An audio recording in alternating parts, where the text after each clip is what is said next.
never deliver.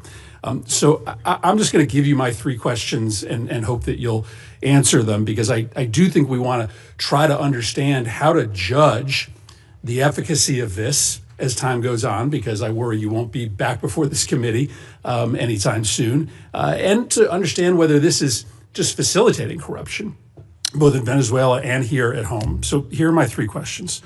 First, reports are that you've given no bid licenses to two companies to sell Venezuela's oil. One of them is a massive donor to the president. To many Americans, that reeks. And so my question is, can you commit that partners for future sales are going to be chosen through a fair, open selection process? Second, if Delcy Rodriguez, who is an unelected leader, the head of Maduro's torture operation, is still in power 6 months from now, does that mean that your policy is a success or failure? How do we judge when we've had enough of Rodriguez? And third, in your testimony, you reserved the right to use force again in the future if the Venezuelan government isn't complying with your requests. So if, for instance, they refuse to give you access to the oil in the future, if they said, we're just going to keep it for ourselves, would this cause you to consider military action? And do you concede that if you're using military action simply to try to compel cooperation from the government, you absolutely need congressional authorization for that? So if you can answer those three questions. So the first question was about the trading companies. The second is about Delcy still in power 6 months from now. 6 months from now. And the third is on the use of force. Yes. Okay. On the first one, the two traders. So here's the problem we faced. The problem we faced in the short term is they had no place to put oil. They were running out of storage capacity for their oil. We had to move that oil to market very quickly. The only way to move it to market very quickly is to plug into these two primary trade companies that could sell it in the open market. That is not the permanent outcome here. That is a short-term fix to a short-term problem, which is they were literally storing oil. They brought in tankers and had tankers sitting offshore just to hold their oil. At some point, their capacity to produce was going to be shut down, and their ability to generate revenue. So we had to move that oil very quickly. The long-term plan is not those two trading companies. The long-term plan is for them to have a normal energy program that sells directly into the market, directly to refineries and to companies that are exploiting and exploring it. For example, Chevron has operations there that never stopped. They seek to expand those operations. They don't need those trading companies. So those trading companies were a short-term fix for a very acute problem because we wanted to prevent societal collapse because they had no money for revenue. On the second point about her being still in power, look, let me say this, a couple things. This is not unprecedented. I can point to a number of places, Spain, Paraguay, two examples of places in which there was a transition, from an autocratic regime to a democratic regime, and it took time. I can't give you a timeline of how long it takes. It can't take forever. It's not even been 4 weeks since Maduro was reduced. A year, two Well, I think years? we need to be, let me put it to you this way, we need to be much further along 6 months from now, even 3 months from now. That may not be satisfactory to you, but I'm saying we have to be much further along 3, 4, 5 months. 3 or 4, 5 months from now cannot look like what today looks like. And I think there's acknowledgement on both sides of that. I can probably give you a better answer, and this is not deflecting, when we finally have people on the ground like the ambassador and the team around her on a daily basis that are interacting. Because one thing is for me to pick up the phone and talk to Delcy Rodriguez 3 times a week. Another thing is to have someone on the ground on a daily basis that's following these events, is talking to civil society, but also engaging with interim authorities. But the fact of the matter is that, yes, we want to see quick progress. As you said, it's unprecedented, okay? All I'm saying to you is, before this was stagnant. Before this, we had spent 14 years, you were involved in some of those efforts, 14 years trying to change the dynamic in Venezuela. 13, 12, 11, 10, it was a big part of my career in the Senate was spent on this. This is the first time in over a decade that we see even the glimmer of an opportunity to change conditions. A lot of that will depend on us, but a lot of that will depend on them. And it also will depend on the rest of Venezuelan society. How quickly can we get all these Venezuelans that want to go back to Venezuela and participate in civic and economic life back to Venezuela? That's going to be critical here. We recognize that. So yes, we have to be much further along in 6 months. We expect to be further along. And if we're not, I'll tell you, we'll tell you. On the third point of use of force, look, the president never rules out his options as commander-in-chief to protect the national interest of the United States. I can tell you right now with full certainty, we are not postured to, nor do we intend or expect to have to take any military action in Venezuela at any time. The only military presence you'll see in Venezuela is our Marine Guards at an embassy. Okay, that is our goal, that is our expectation, and that is what everything that outlines towards. But if you, that said, if an Iranian drone factory pops up and threatens our forces in the region, the president retains the option to eliminate that threat. I'm asking a more specific question because in your testimony, you suggest that you would use force to compel cooperation, for instance, with oil sales. Do you agree that you have to come to Congress to get authorization if you are simply using force to try to compel cooperation? Well, there's two things. There's the it seems like under the War Powers Act. No, under the War Powers Act, if we're going to be involved in something that's going to put us involved in a sustained way, we have to notify you within 48 hours after the fact, and then if it's going to last longer than 60 days, we have to come to Congress with it. We don't anticipate either of these things having to happen. Everything is moving in a very different trajectory right now. On the other hand, if we tell them we don't want to see drones from Iran, as an example, pointed at the United States or threatening our forces or our presence in the region or our allies' presence in the region, and they refuse to comply with that, the president does reserve the option in self-defense to eliminate that threat. We don't see that, we don't anticipate it, but it could happen. But we hope not. We don't want it to happen. On the contrary, if we had to take military action, it would set us back on all these other things that we're talking about. I can tell you military action is not good for, recovery and transition. That's not what we hope to see. It's certainly not our goal here. A lot of that will depend on them. But I think it would require the emergence of an imminent threat of the kind that we do not anticipate at this time. But that's not, they get a vote on that too. Senator Brasso. Thanks very much, Mr. Chairman. Mr. Secretary, great to see you. Congratulations. What you and President Trump have demonstrated in the past year is clearly peace through strength, and I appreciate the leadership from both of you. We've talked a lot about Venezuelan oil. You know, I focus a lot on energy going to China, and 3/4 of all the oil that went from Venezuela out of the country there last year, 75% of it went to China. They got it at deep discounts, lots of money back to Venezuela through oil for loan deals. Since the start of this blockade, basically Venezuela crude shipments to China have fallen dramatically. Can you assess or talk a little bit about the impact this has on China's broader energy strategy? Just to be clear, it's a quarantine, not a blockade. A blockade is an act of war. It's a quarantine, and it's been very effective in the sense that it's given us this leverage. In fact, can I just add something, and this might be to Senator Murphy's question as well. The Venezuelan authorities are now identifying ships that they want us to grab. In fact, about a week and a half ago, we grabbed one of these ships. That was, because here's what happened in the aftermath of the Maduro. About 5 ships took off without authorization from the Venezuelans because they were controlled by some network in the country. With the cooperation of the interim authorities, we seized one of those ships. We brought it back into Venezuelan waters, handed the ship off to the Venezuelans, who in turn fed it into this mechanism, this short-term mechanism that I described to you was created. So we're seeing cooperation on that front. Now, I think your question more specifically was about China. Yeah, so look, China can buy Venezuelan oil, but they're going to have to buy it like everybody else in the world is going to have to buy it. Yeah, at the normal price. And that money is going to flow back to the benefit of the Venezuelan people in a structured way. And I know that in the short term, that will involve this mechanism we've described. In the long term, our intention is that it would be governed by a democratically elected government. You know, I mean, that like a normal country would handle it. But it's not just about oil. There's other economic activity, the full spectrum. I mean, Venezuela was, and still, we're not talking about some third world country here. I mean, we're talking about a country that doesn't just have wealth, it has memory, it has history of economic activity, of people who own chains of pharmacies. I know some of these people who own chains of retail stores, including American retailers who had a presence there. We just want it to be a normal, prosperous country again, not a playground for Iran, Russia, and China in our own hemisphere.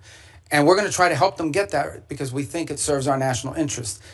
That will require actions on our part, not money, but ultimately that will require them. This is ultimately going to be on the Venezuelan people and Venezuelan society and Venezuelan leaders to make this happen. We're going to be there to help and assist and create the parameters for it. And we feel like we're making really good progress. If we make as much progress over the next 4 weeks as we've made in the last 3.5 weeks, I'll feel very good about that. If it slows down or it gets complicated, I'll certainly let you know. But our anticipation is that we're going to be able to continue to work cooperatively with them because it's in their interest and ours. But I will point out to this. After this operation happened, look at the people who criticized it. I mean, there were others. China, Russia, Iran, Hamas. These were the people that were upset about this strike and this raid and what we did. And I can tell you that in many countries in the Western Hemisphere, there was great pleasure in the fact that Maduro was removed and that it didn't involve an all-out war and an invasion. Since you mentioned Iran, and Senator McCormick mentioned Iran as well, a lot of oil is still going from Iran to China. 1 million barrels a day last year. Lots of that money goes back to Iran, to the dictators, the people that are actually killing others on the street. Can you talk a little bit about what we can do to prevent that from continuing to go and what we're doing to support the Iranian? Some of that is sanctioned oil. This requires the willingness to enforce those sanctions.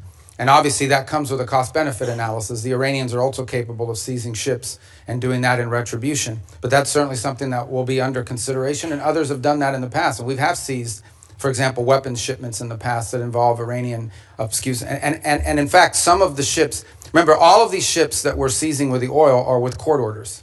They're either one or two things. We either have a court order from a federal judge that allows us to seize it because it's in violation of a sanction, or it's a flagless vessel in the shadow fleet. And many of these ships here involve Iran. And some of that oil was going to be ultimately transferred to the excess refining capacity that China currently has. You mentioned the word shadow fleet. Senator Shaheen and I have legislation on subsea cables. I've asked you about that the last time we were here. The sabotage being done, directly being targeted. I know that Sweden and Finland have both detained Russian ships along those lines. We're going to have a markup on that bill tomorrow. Is that something you continue to support our efforts to go after? It is, and it's featured prominently in the agenda, both at the G7 this year, as it did somewhat last year, but again this year in the G7 will be one of the top items we'll be discussing. And we've also been pushing it as a priority for NATO to consider. The two new things we want NATO to make a priority this year in our conversations are the undersea cable infrastructure and Arctic security, and the third is critical minerals and supply chains, because ultimately you can spend all the money in the world on weapons. If you can't make them because you're missing some chip that requires some mineral that China controls, you're in a lot of trouble. Thank you, Mr. Chairman. Thank you. Senator KAINE. Thank you. We started this operation on September 2nd with the attack on Venezuelans in boats in open waters, and now we are nearly 5 months in. Next week is 5 months. Finally, a public hearing. Wow, how novel. Finally, a public hearing in the Senate or House. This is the first public hearing we've had. 200 folks who are on secret designated combatant lists have been killed. U.S. troops have been injured. Hundreds of millions of dollars have been spent. An armada amassed. The announcement of a new Monroe Doctrine, which does not land well in the Americas. Democrats have been asking over and over again, can we have a public hearing? Can we share what we know with the American public? Finally, a public hearing. But even that hearing is constrained. I'd like to talk about the complete weakness of the legal rationale about the strikes on boats in international waters, but I can't because the administration has only shared it with members in a classified setting. I can't tell you why the domestic rationale is hollow and the international rationale is hollow. I can't tell you why the rationale for attacking Venezuela is hollow, because again, the rationale has been shared with us in a closed setting. I can't share with you the grim details of the murder of shipwrecked survivors in open waters that we all know because we've seen the videos and we've questioned the U.S. military officials involved about legality, because the administration will not release that publicly. They released the boat strike videos publicly, but they hid the second strike that killed struggling shipwreck survivors, even from Congress, for nearly 3 months. But I can't really talk to you about it. I can't talk to you about the weakness of the targeting criteria being used to attack boats in the Caribbean and Pacific. I would encourage any colleague, if you have not, go to the classified setting and ask for a briefing on each strike and ask this question: what was the evidence that there were narcotics on that craft? You will be very surprised if you ask that question about every strike. And so even in this first public hearing, 5 months in, there's a lot we can't talk about. If it was such a righteous operation, why is the administration and the majority in this Senate so jealously protecting the details about it from being revealed to the American public? I have Virginians deployed in this operation. I can't answer their families' questions. Thank God we're having a public hearing 5 months in. This is supposed to be the greatest deliberative body in the world. Mr. Secretary, who won the July 2024 Venezuelan presidential election? Oh, I think the whole world would acknowledge it was Edmundo Gonzalez. who lost that election, Maduro. and his vice president, Delcy Rodriguez. Now, you have made the decision, the administration has made the decision in the aftermath of the attack that Delcy Rodriguez should be leading the country. Let me read something that President Trump said about her on January 14 about Delcy Rodriguez, who lost the election with Maduro. We just had a great conversation today, and she's a terrific person. I mean, she's somebody that we have worked with very well. Let me tell you what Delcy Rodriguez said the day after Venezuela was attacked. Governments around the world are simply shocked that the Bolivarian Republic of Venezuela is the victim and target of an attack of this nature, which undoubtedly has Zionist undertones. What the hell did Delcy Rodriguez mean when she said this attack had Zionist undertones? I'm assuming you have no idea. Oh, I have an idea what she meant. I mean, what's the question? What does she mean when she says this attack has Zionist undertones? Look, I'd have to answer, but let me understand in a broader context. No one here is telling you that this is what we want to see in the long term. Okay. This is not a campaign to leave in place the system that's currently in place. Let me switch. But we either but I mean, the criticism of us is, all right, go ahead. No, go ahead. I'm ready to switch now to talk about somebody that you know well. You raised an important point. If I can get back to it, I will. You know well and you respect well Maria Corina Machado. Here's what President Trump said about her. Won the Nobel Prize in the aftermath of the attack on Venezuela. I think it would be very tough for her to be the leader. She doesn't have the support within or the respect within the country. She's a very nice woman, but she doesn't have the respect. What did President Trump mean by that? Yeah. First of all, I've known Maria Corina for probably 12 years, 13 years. Have dealt with her probably more than as much as anybody on this committee has for certain. And I'll be meeting with her today, in fact. And we met with her a couple weeks ago. So here's the reality, though, and I think what the president was pointing to. And I think Maria Corina would acknowledge this. I talked to her last week. Well, she's very disappointed in those comments, and so are Venezuelans in my state. Okay, well, she didn't share that with me or with us, but I would say this to you. The president is acknowledging is that today, as it stands, whether we like it or not, the elements of control in that country, the people with the guns, the people that control the guns and the institutions of government there, are in the hands of this regime. So we either, on the one hand, we're getting criticized. Some people are saying we don't want regime change. On the other hand, we're being criticized for not undertaking regime change. Mr. Secretary, what we're trying to trigger here is a process of stabilization, recovery, and transition to something where Maria Corina and others can be a part of. You have respect for her, don't you? Sure. Okay, great. My last question is this. And so does the president, by the way. He met with her. They had a great meeting. And he actually spoke to her last week in my presence. Here's what he said after that meeting. We're talking to her, and maybe we can get her involved in some way. I'd love to be able to do that. Maybe we can do that. We'll set the terms for this Nobel Prize winner having a leadership role. Last question is this. You talked about the speech in Davos. Here's something the president said in Davos. I'm helping NATO until the last few days. When I told them about Iceland, they loved me. They're not here for us on Iceland, that I can tell you. Our stock market took the first dip yesterday because of Iceland, so Iceland has already cost us a lot of money. President repeatedly mistook Iceland for Greenland, right? We're not mad at Iceland. They haven't cost us any money. The president just mistook the two countries for each other, correct? Yeah, he meant to say Greenland, but I think we're all familiar with presidents that have verbal stumbles. We've had presidents like that before. Some made a lot more than this one. Nice try. Thanks. All right. Thank you. I thought he did well. Let's see. We got Senator Paul. Our founders debated extensively over which branch of government should have the power to declare or initiate war. Virtually unanimously, they decided, and what was entered into the Constitution was that the declaration or initiation of war would be the power of Congress. Now, we have many advocates, many of whom are here today, who have been advocates for an expansive notion of presidential power.